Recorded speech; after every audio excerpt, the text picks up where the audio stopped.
What up, everybody? This is yours truly, and it's time for another celeb interview. Oh my God, there's this awesome movie that I just watched, Stage Mother.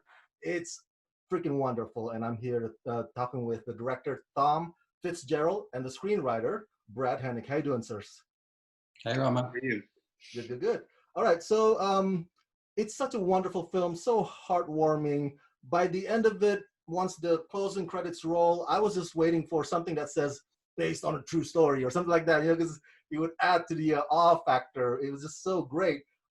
Brad, like, what was the inspiration behind this story? Why would you want to put pen to paper, so to speak? And also for Thom, what is about Brad's script that made you want to be the one to bring this to life on the screen? Well, it's not autobiographical. I've never done drag, but I did grow up in a very small town in Texas, like depicted in the movie.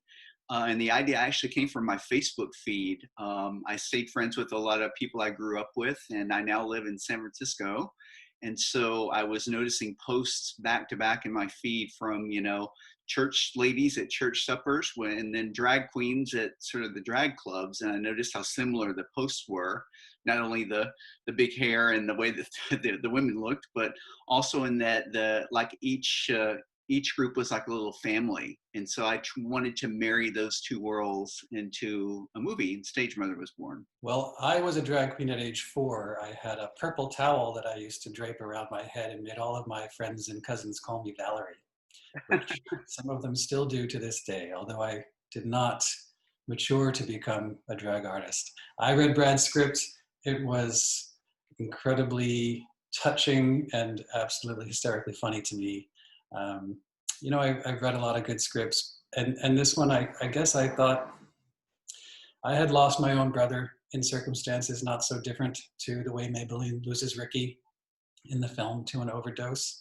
And I got to see my own mom go through that grief, and also that process of, when someone is an addict, there are estrangements in the family, and you get to know a lot about them after they're gone. So, seeing my mom fish through every pocket in my brother's wardrobe and finding a little vodka bottle in every pocket, and sort of learning also about the good parts of his life, the people that he loved, his chosen family.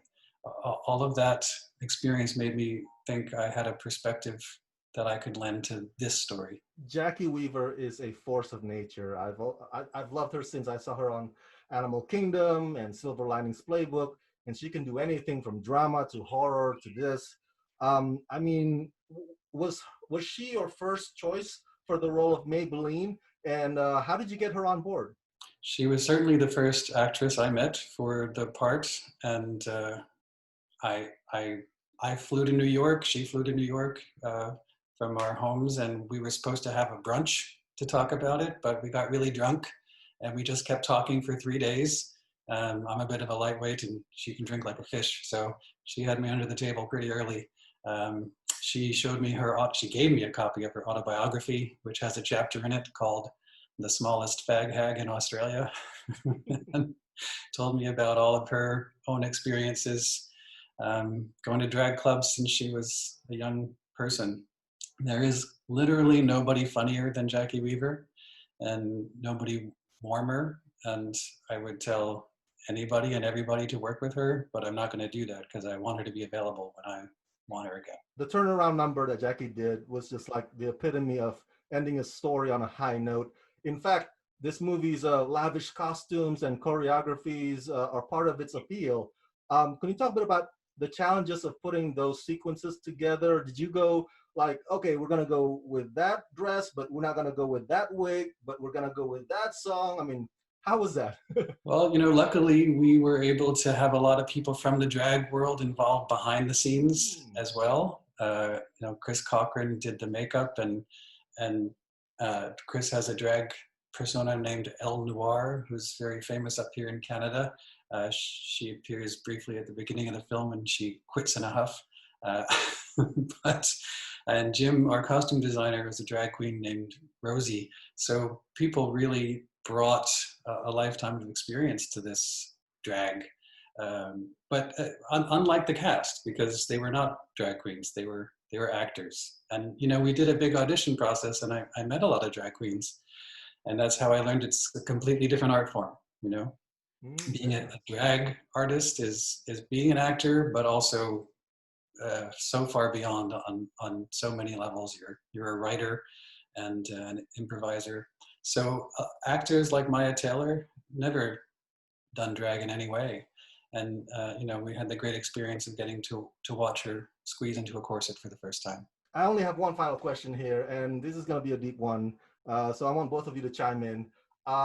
This movie, Stage Mother, points out to what all of us have known for a while, all our lives, that there are two Americas. You know, there's the ones who are judgy, uptight, and the ones who are you do you, boo. So what do you think Stage Mother movie wants to say or wants to convey about two Americas? It's really a movie about opening your arms and being more loving. And Maybelline, as a heroine, has struggled in the past to let her son in and to return love.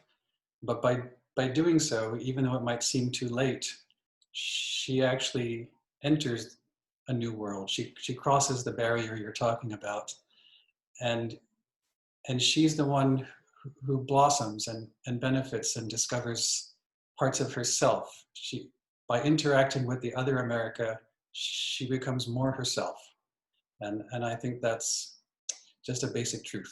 I think since I've lived in both Americas, literally I grew up in one of those Americas and I live in the other one now. I just wanted to write a story where circumstances caused those two worlds to have to live together. And I guess if there's any lesson, and I hope that it's a very gentle lesson and not a preachy one, it's that if you do open your heart, there might be someone on the other side who you really love and who might become a member of your family. Thom and Brad, thank you so much for talking to me, and congratulations on Stage Mother.